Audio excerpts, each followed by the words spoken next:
you're anything like me, you love to get out on the bike, but strength training, not so much. But the truth is, we need to be doing strength training in addition to riding our bike. It's so important for multiple reasons. In this podcast interview, I chat with Bekah Rottenberg about why strength training needs to be a non-negotiable part of our routine. Bekah, who is a mountain bike skills coach and strength training coach, has a saying she likes to use. You can't be strong on the bike until you're strong off the bike. In this interview, Bekah shares with us the different types of movements that we should be doing, common myths around strength training, and how it can improve our confidence, our coordination, and our mind-body connection. That's coming up in this interview. Bekah, thank you so much for being here today. We are going to discuss strength training, which I think this is a great time of year for everybody to be thinking about strength training. Before we dive into that, though, can you just tell us a little bit about yourself? Yeah. Hi. Thank you for having me on. My name is Bekah Rottenberg, and I run Brave Endeavors, mountain bike skills and strength training. And I coach kids and adults on the bike. And then I'm also a personal trainer. And so I work with people in person, but then I also have an online strength training program specifically for mountain bikers called Build Class. And you can participate that as a live on Zoom version or as an on-demand recorded version called Build Solo. Okay, and why, as a mountain biker, why does strength training, is it important to you, and why are you trying to get other ladies to do strength training as well? Oh my goodness, yeah. So I kind of have to go back to when I was, I'm going to say, quote unquote, just a mountain biker, and had this mentality of I was racing. I started racing mountain bikes in about 2009, and was trying to get faster, and had this mentality of I just need to ride my bike more. And I raced. I was, pretty successful. I worked my up into the pro field and did pretty well at the local level.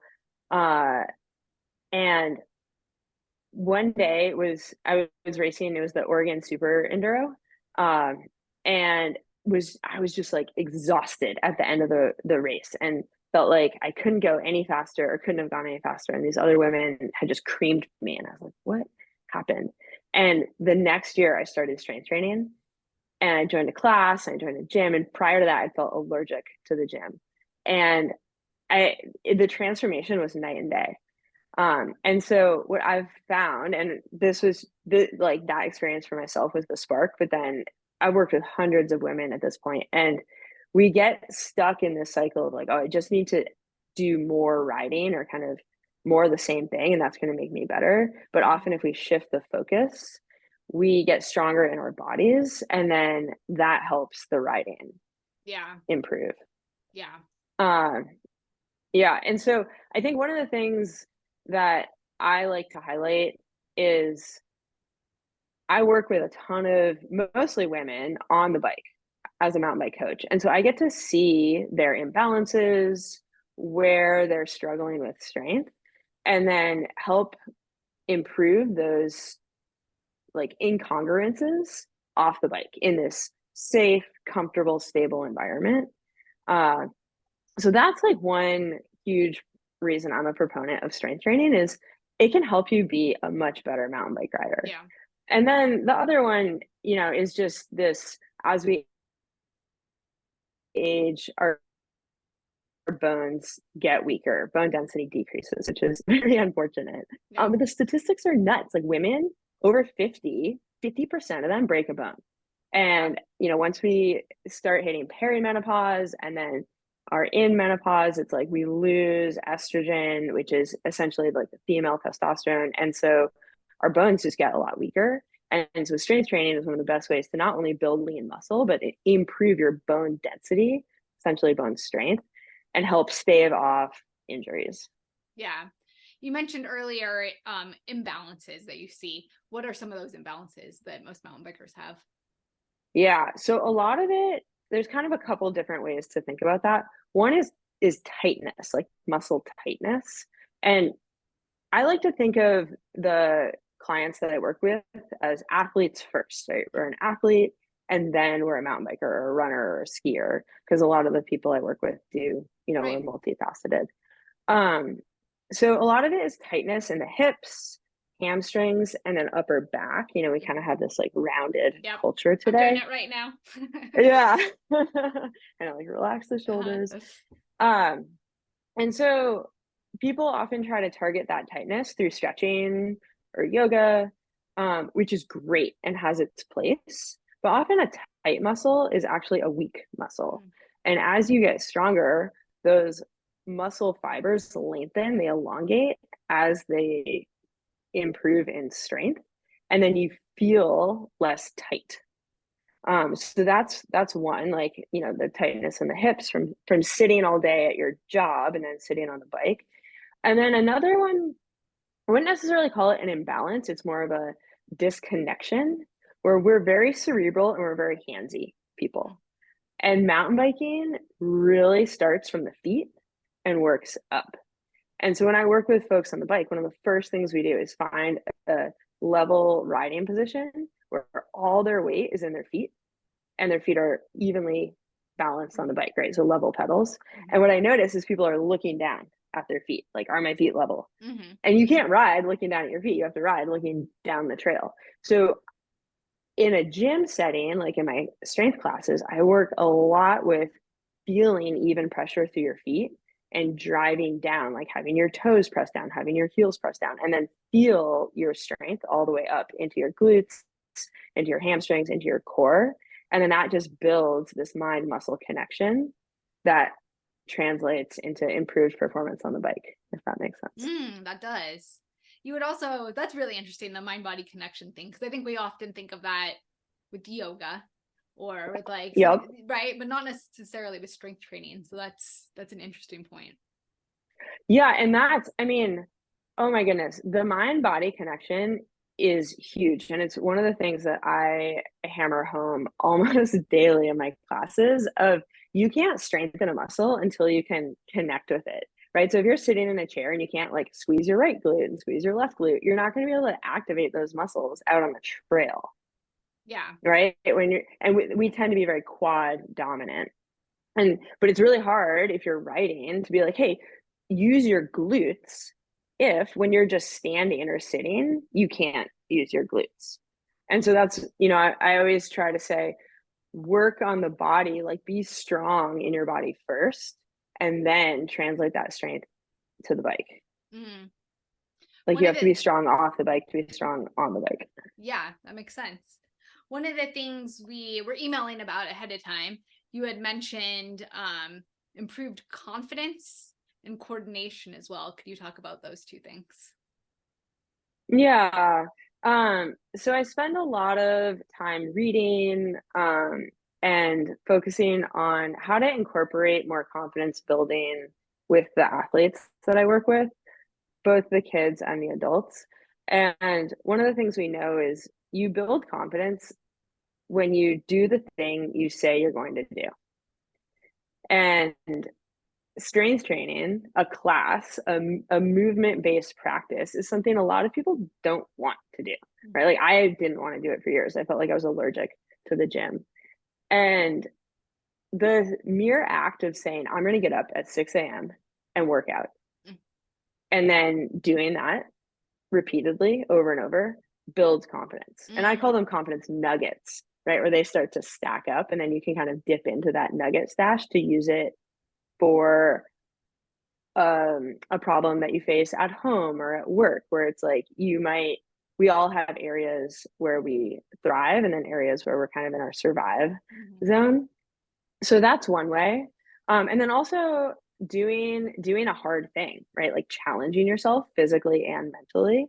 When we do those hard things again repeatedly, that helps us to build confidence.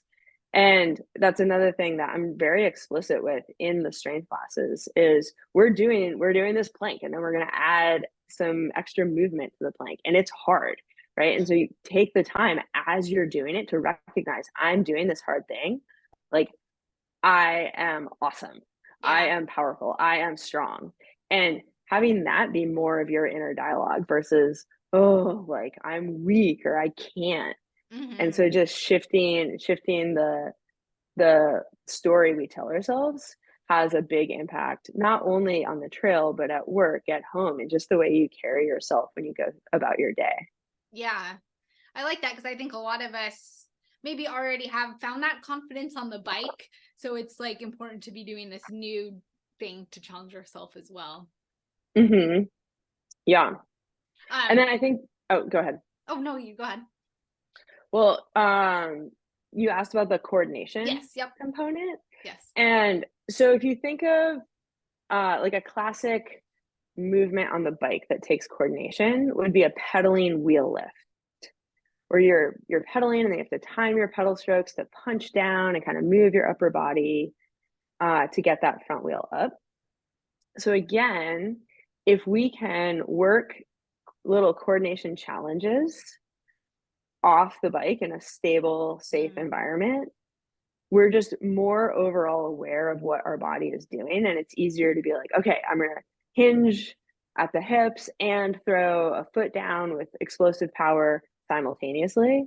Uh, if we're used to like doing something like I call a bear swing through, where you're like on opposite hand and foot and then swiveling around and tapping other opposite hand and foot, just working in these little challenges that kind of stimulate the brain to connect with the body in a way we don't typically do.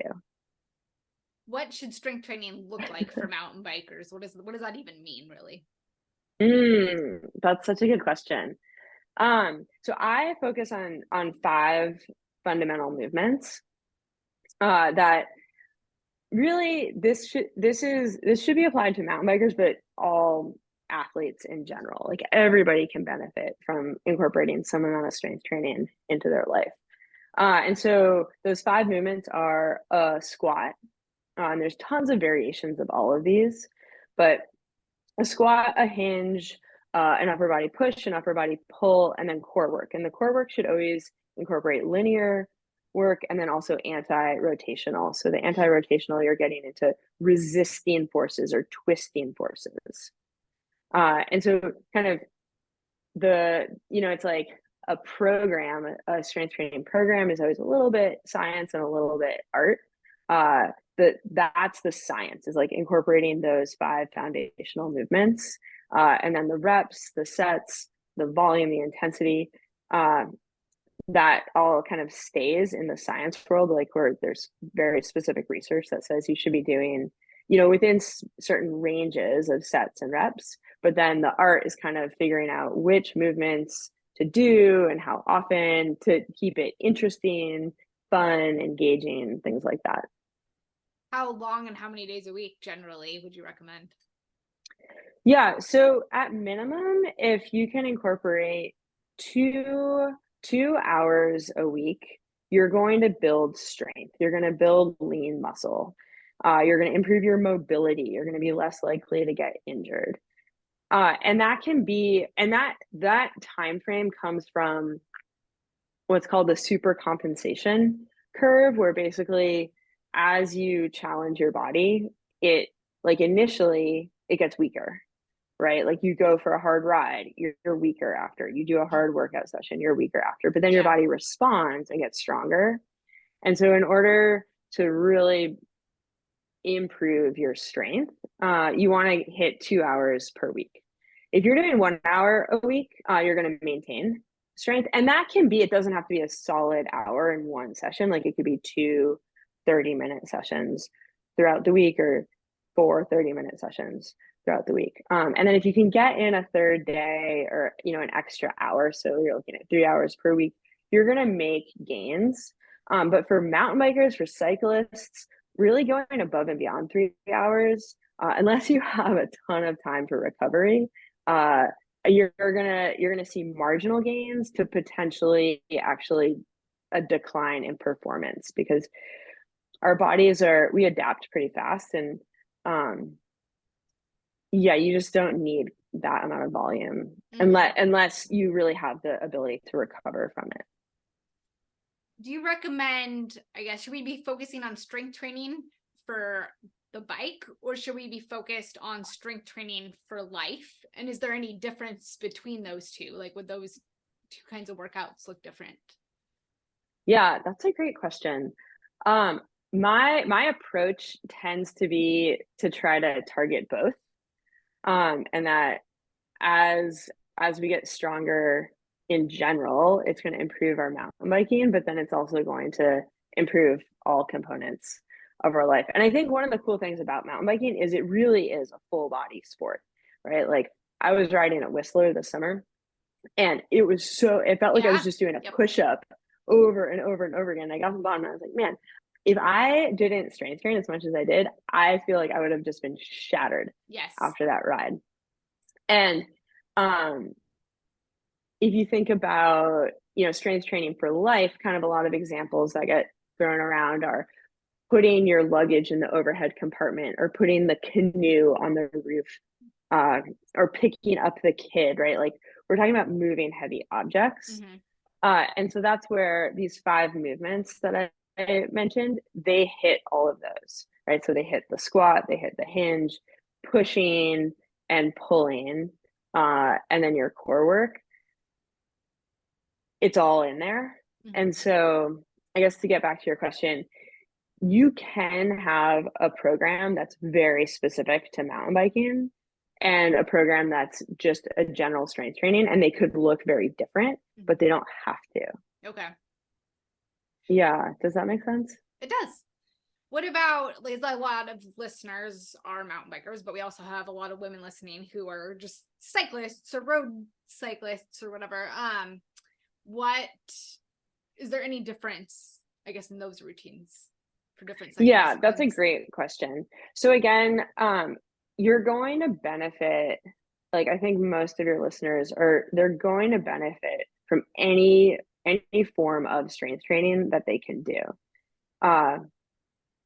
Meaning it doesn't have to be mountain bike specific, as long as you're finding either weights, and that could be free weights or barbell, or starting with your body weight, but moving your body in an intentional way under time and load to improve muscle strength, not cardiovascular. Mm-hmm.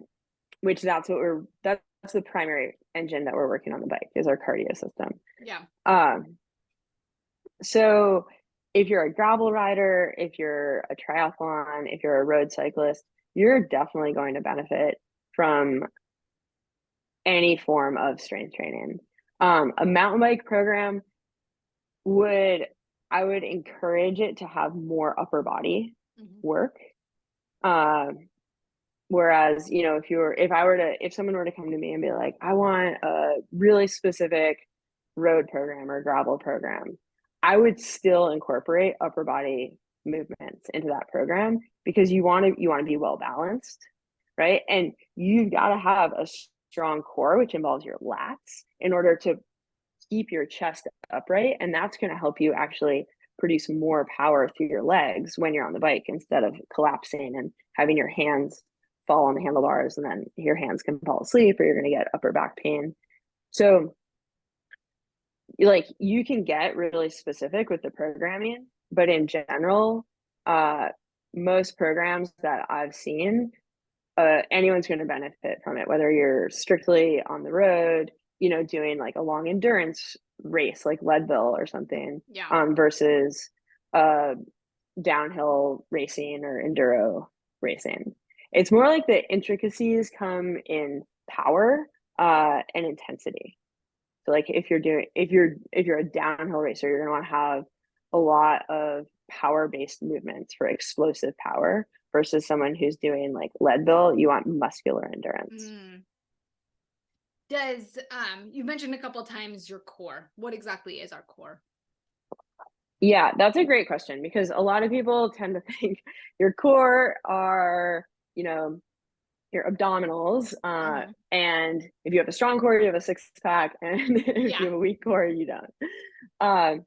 But our core muscles are essentially everything between our knees and our shoulders, and they attach to the spine and the pelvis.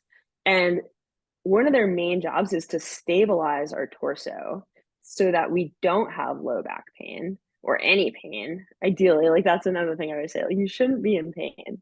Um, but so the muscles that help us move help prevent injury, and help us use our big muscles like the lats, like the glutes, like the quads, like the hamstrings. Use those muscles in the appropriate manner so that we can gain strength and power on the bike versus using our erector spinae, which are the low back muscles that should be helping just support your torso. If those are weak, that's when you're going to start to feel low back pain, and you're not going to be able to access the glutes and the hamstrings as much.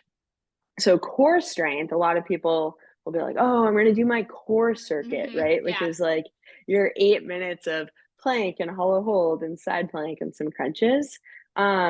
We're really doing some squats, doing some deadlifts, doing some hip thrusts. That's going to give you tremendous core benefit as well. What are some of the biggest myths or misunderstandings when it comes to strength training? Yeah, I actually just wrote a blog post on this. One of the biggest ones that I still hear is I'm going to bulk up, right? So that fear, mostly Yeah. from women, Mm-hmm. of I'm going to get big. Yeah. And it's so funny because one, it's really like people who quote unquote bulk up, they work their butts off Yeah. to put on that muscle. And as soon as we start doing any type of cardio, and by cardio, I mean riding your bike more than 1 hour a week, our body gets the signal of, oh, this is how we roll. I want to be as efficient with my energy as possible and not add bulk. Mm-hmm. Right. And so cyclists, triathlon participants, runners, mountain bikers, like we do a ton of cardio. And so Right. every time we're doing that, we're sending a signal to our body of do not add bulk, like Mm. be as efficient as possible. Mm. Um, and another reason you're most likely not going to bulk up is you're probably, like most of your listeners are probably not trying to eat in a caloric surplus. So that's something else you need to be doing to really put on a lot of muscle size is eating like mounds of rice and potatoes and then a ton of protein Yeah. in addition to that. There are, yeah, and sometimes, I mean, everyone's genetically different. So some people are genetically predisposed to putting on muscle faster. And I notice like my pants definitely get tighter in the winter Yeah. when I'm Yeah. lifting heavier, Right. Yeah. And I really like to push like a cultural shift there where it's like, yeah, your pants are tight and that's awesome. And those are your hard earned muscles at work that are going to power you up that hill. Um, so yeah, that's a big one. Like the fear of bulking up for sure. Yeah. Um, sorry, that's my phone. Um, and then another one is that you need to feel sore Mm. after a workout, or that a good workout, uh, or like feeling sore is the signs of a good workout. Mm-hmm. And that one is really like soreness represents novelty, right? So if you introduce a new stimulus to your body, you're most likely going to be sore. So if you Mm-hmm. haven't done squats or deadlifts or push-ups for a, a couple weeks even, and you go and you do a bunch of them, you're going to be sore. Now that does not mean that was a good workout. It simply means, oh, this is a new thing that your body just experienced. Yeah. Once you start to work out pretty regularly, if you are super sore, uh, you probably that's a good indicator that you should dial things back a bit. And this is why it's delicate because if you're if you're so sore that you miss a workout or miss a ride or can't ride to the level you were wanting to, that's a red flag Yeah. for me. Right. But if you're like, I feel sensation after a workout and you're more connected, again, going back to that body awareness, where you're like, oh, I feel my hamstrings when I'm walking up the stairs. And then that sensation translates to you being able to engage your hamstrings more when you're riding. That's huge. Like, that's awesome. That's a win. But if you're so sore that, again, you're like can't get up off the toilet, you've overdone it. Yeah. And then you're gonna your next workout or ride is going to suffer. Yeah, so that's a common myth. Another myth is that you have to go to the gym. Like, you don't. You can get a really good workout at home Yep. with really simple equipment. Do you have any potential myths that you think of? Geez, I think the biggest one that you kind of touched on it with the soreness. A lot of folks just think that if I do these workouts, I'm going to be sore and not be as effective on the bike. And I think that that's like a really big myth. Like, if I'm adding in strength training, then my on the bike performance is going to suffer. And that's, I mean, just clearly not the case, right? It's the opposite of that. Yeah. I think a couple others that I mentioned are that I just need to stretch more. And again, going back to that, like, often a tight muscle is a weak muscle. Yeah. And that, or I just need to do more mobility. And that's one of the other things I love about strength training is you're sinking into a low squat. You're pressing overhead, you're straightening your arms, like straightening the elbows, getting into a shoulder range of motion where your mobility will improve through strength training. So it doesn't have to be this like separate, separate 20 minutes of mobility. It's like you get it all in one event. Yeah. What advice would you have for women who are just struggling to like figure out, how do I find the time for this? How do I fit this in? And maybe I don't love strength training, so this is a mental challenge for me. Sure. Yeah, I totally hear that. And that's a couple other myths that I touch on. Or like, one, I just want to be outside. Or it's like it's boring. And I don't have time. And there's a little bit of like tough love that I always have to give on this one, where it's like I don't like investing. I don't like looking at my finances. Yeah. I don't especially like brushing my teeth. Right. But but there are these things that, look at the outcome, they're really rewarding. Yeah. Right? Like having a clean, minty mouth feels great. Having a savings account that is for some fun trip, that feels really great. And over time, my hope is that the process becomes a little more enjoyable if you really focus on the benefit of the outcome. So the time component, if someone says they don't have time, I really ask them to look at their priorities and their schedule.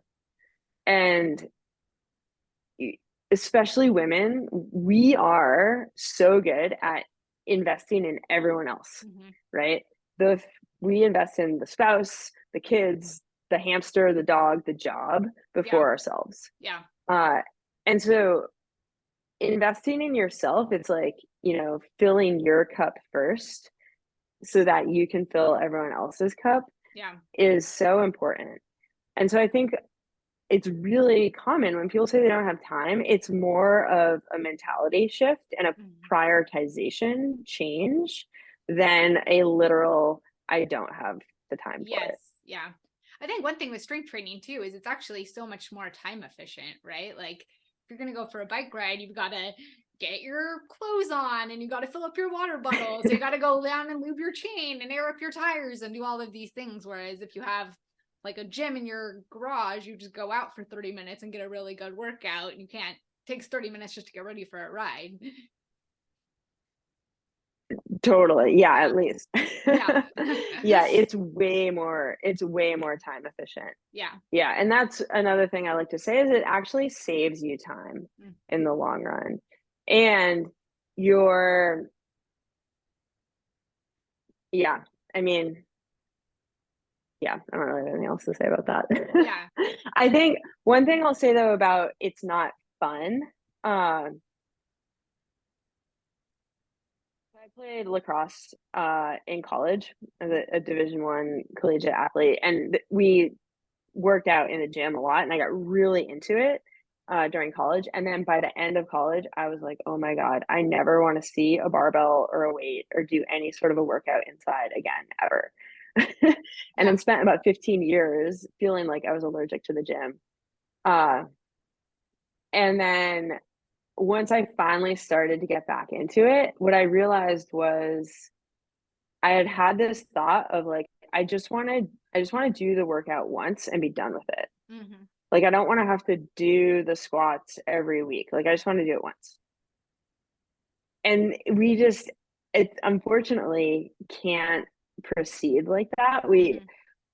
Just like you can't brush your teeth once. You can't put $100 into savings once. Like, it has to be this consistent deposit. Yeah. But again, once you start doing it consistently, you see the results. Yes.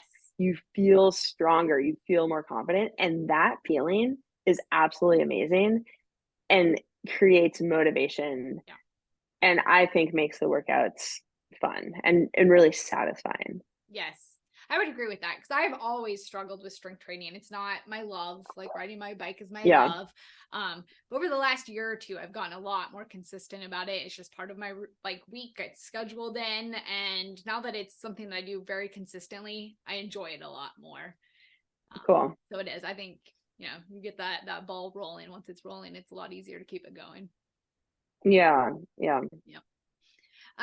What have I not asked you that you would still like women to know?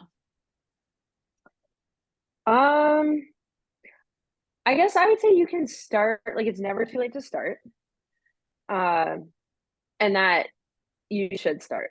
Mm-hmm. I think also differentiating between a HIIT class and a circuit class versus truly focusing on building up your muscle. So like Dr. Stacy Sims, who Mm-hmm. she wrote Roar and Next Level, she talks a lot about lifting heavy. Can you swear on this? Yeah, go ahead. Yeah.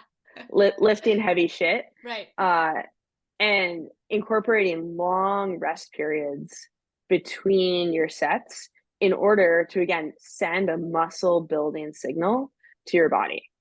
And so when folks are like, oh, I just want to get the workout in, often to me that means like the circuit training class where you're lifting light weights, a ton of reps, you set them down, you jump to the other thing, and you're doing like a bunch of push-ups and then jump into the next thing.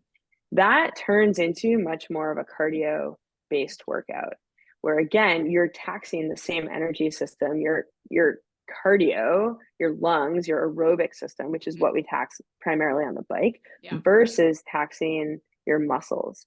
And so one way I like to think about this is when you're lifting, you want to be able to find, I call it the just right challenge, and that's from Carol Dweck's mindset Mm-hmm. work. But it's that place where you're outside your comfort zone, you're working hard, and you feel like you can't do another 2 or 3 reps because your muscles are not going to be able to keep up. Mm. Compared with, think about the climb or the sprint you're doing where you feel like your lungs are just going to explode. So thinking about which system you're taxing, Mm. and when you're lifting, when you're strength training, we're really trying to tap into that muscular system Mm-hmm. where you feel like you can't do, and I almost never like go to what we call quote unquote failure. Um, so lifting weight where you feel like you can do 2 or 3 more reps, and it's your muscular system that's going to fatigue, not your cardio system. Mm. And Okay. I think that's a good way, I think, to differentiate, is my workout more of a circuit based Mm-hmm. workout or more of a strength based workout? So Dr. Stacey Sims does recommend doing things like burpees and like the plyometric jumps and that kind of stuff. Are you saying that because we're already getting so much of that on the bike that we should maybe not focus so much on those kinds of exercises? Yeah, so that's a great question. Okay. So what she recommends, and I completely agree with this, Mm-hmm. is to really separate out your workout components. So to have your strength work, and then incorporate some plyometrics, some high intensity work. Like she's a huge proponent of that. But for cyclists, we're getting that high intensity work on the bike. Okay. That's the like VO2 max, the intervals, right? The plyo stuff, that could be either. That could be in a gym setting, or on a bike, like doing some short sprints, or a lot of mountain bike drills are very plyo-y. Yeah. Does that answer your question? It does. Yep. Yeah. Okay. Okay, I've got 3 final questions for you, but before we jump into that, where can folks come connect with you? Mention once again what services you have to offer too. Yeah. So my website is ridingbrave.com. My Instagram is brave.endeavors. And then I have some videos on YouTube, a couple how to for mountain biking, and then a bunch of strength training work. And in terms of strength training, the best way to connect with me is either through my website or Instagram. And my class, my build class, which requires, I always say, 2 dumbbells and a cooler, Okay. or a box or a chair. But that class is the live on Zoom version is every Monday, Wednesday, 6 to 7 a.m. Pacific time. And then in January, I'm actually doing a promotion where folks can join for January at no cost. And it's a really great way to just start the year, on a strong note. So yeah, if you go to my website or shoot me a message on Instagram, I can get you signed up for that. And then if you're in Hood River, hit me up for skills clinics, or if you've got kids and want to get your kids in my programs, that would be great. Very good. Yeah. First question for you is, what bike or bikes do you ride? Oh man, all the bikes. Yeah, so I ride Trek bikes. And so I'm pretty fortunate right now. I've got the Fuel EX, which is kind of their like all mountain bike. And that was my like, I'm gonna get a bike for me this year. Because then I got a coaching bike, which is the Trek Top Fuel, which is their downcountry bike. And that one's super fun. Also like 120 millimeters travel, super capable. But I do most of my coaching on that bike. And then I have the Trek Rail, which is their e-mountain bike, which I absolutely love. And I'm a huge proponent of e-bikes. I know there's a lot of controversy out there. I just think the more people on bikes, the better. Yep. And then I have a Trek Checkpoint, which is the gravel bike, which I also love, and I've been spending a lot of time on that in the rain recently. Second question for you is, where is your favorite place you've ever ridden your bike? Oh man, so I've ridden so many fun places, but I think in terms of kind of able to get back to that spot, it would be Squamish and Whistler and that area.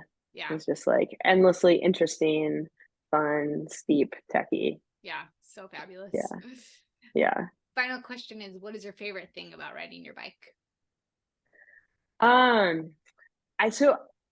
There's kind of 2 elements for me that I absolutely love. And one is like a people element, and the other is kind of more of a psychological element. But the people element is just meeting new people. I feel like I always say mountain biking is like cheating for making friends.